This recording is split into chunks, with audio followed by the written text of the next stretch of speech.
চ্যানেলে সবাইকে স্বাগত। Welcome back to my channel. আশা করি সবাই ভালো আছো, আমি ভালো আছি। এবং আজকে একটা নতুন সকাল শুরু করলাম। তো একটা নতুন ব্লগ নিয়ে চলে আসলাম আমার আজকে ছিল দই বড়া। তো তার জন্য দুধ লবণ একটা বাটিতে বিউলিটা, কাঁচা লঙ্কা আর সাথে আদা পেস্ট করবো বলে ভিজিয়ে রেখেছি। আর এটাই যেটা করছিলাম সেটার মধ্যে দই বড়াগুলো দিয়েছি ভেজা, বুঝলে তো। ওর মধ্যে একটু নুন চিনি পরিমাণ মতো দিয়ে রেখেছি। এই যে কড়াইতে রিফাইন তেল দিয়ে দিয়েছি, পেস্ট করে নিয়েছি, দেখতেই পেলে। কার কার দই বড়া পছন্দ জানিয়ে কিন্তু বন্ধুরা। আর বাড়িতে তৈরি এটা কীভাবে রেসিপি বানাও সেটাও জানিয়ে।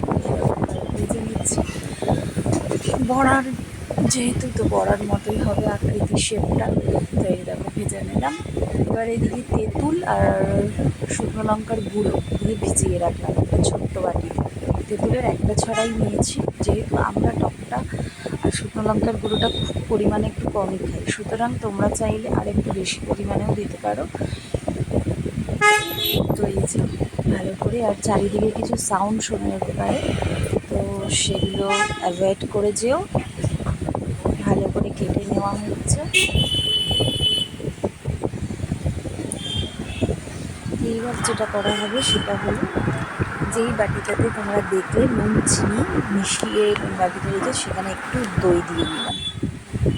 এইবার দেখো দই বড়াগুলো অলরেডি ভাজা হয়ে গেছে, দেখতে পেলে কড়াইতে ভেজে নিলাম। তো এক এক করে এখানে ভিজিয়ে নিচ্ছি, সফটনেসটা আসবে বলে। তো ভিজিয়ে নিচ্ছি।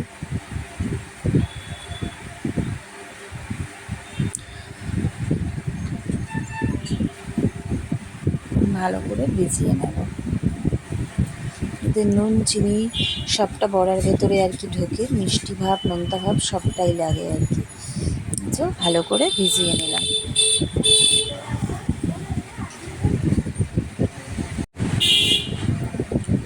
এবার যেটা করবো সেটা হচ্ছে ব্যাপারটা যে তৈরি করব দই নিয়ে নিলাম পরিমাণ মতো, 1 প্যাকেট, ছোটো প্যাকেটে।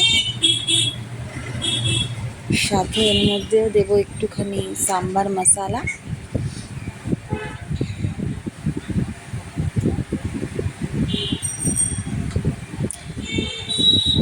বড় চামচের 1 টিস্পুন দিলেই হবে, আর ছোটো চামচ যদি হয় 2 স্পুন দিলেই চলে যাবে। আর এবার একটু বিট লবণ দিয়ে নিচ্ছি, দেখো 1 টিস্পুন ছোটো চামচের বিট লবণ দিলাম।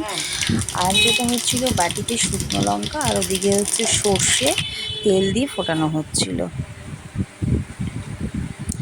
ওই যে সর্ষেটা, সেটা ওই যে দইয়ের যে বাটারটা ওর মধ্যে দিয়ে দেবো তুলে। এই যে ঘেটে নিচ্ছি ভালো করে। তো অলমোস্ট প্রায় রেডি হয়ে আসলো।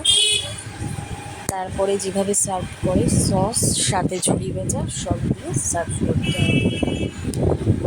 তো মোটামুটি আমাদের দই বড়া অলমোস্ট রেডি। তো কীরকম লাগলো অবশ্যই জানাবে। ভালো লাগলে একটা করে লাইক, একটা করে কমেন্ট, নতুন বন্ধুরা একটু সাবস্ক্রাইব করে দিয়ে পাশে থাকা বেল আইকন প্রেস করে দিও। ভালো করে বাটারটা করে নিয়ে তারপর দিচ্ছি 1 টিস্পুন ধনে জিরে গুঁড়ো। আমাদের এই যে ধনে জিরে গুঁড়োটা একসাথে মেশানোই থাকে, আর ওটা তো আগেই বললাম, মিশিয়ে একটুখানি উঠিয়ে দিয়ে নিয়েছি। তো ব্যাস রেডি। স্মেলটা তো এইভাবেই আসে দই বড়ার যে ফ্লেভারটা, তো অসাধারণ খেতে লেগেছে, হোমমেড। তো তোমরা অবশ্যই জানিও কিন্তু কার কীরকম লাগলো, আর কে এভাবেই বাড়িতে বানাও সেটাও জানিও। আর যদি কোনো নতুন রকমের পদ্ধতি কিছু অ্যাপ্লাই করে থাকো, বেশ রেডি আজকে দই বড়া সার্ভ করার অপেক্ষা। কেটে নেওয়া হলো, তেঁতুল লঙ্কার গুঁড়ো দিয়ে সাথে দইয়ের বাটি দিয়ে ডেকোরেশনটা করে নেওয়া হচ্ছে। কীরকম লাগলো হোমমেড দই বড়া? আশা করি দোকানের মতোই করার চেষ্টা করতে পেরেছি। তো ভালো লাগলে একটা লাইক কমেন্ট শেয়ার করে দিও।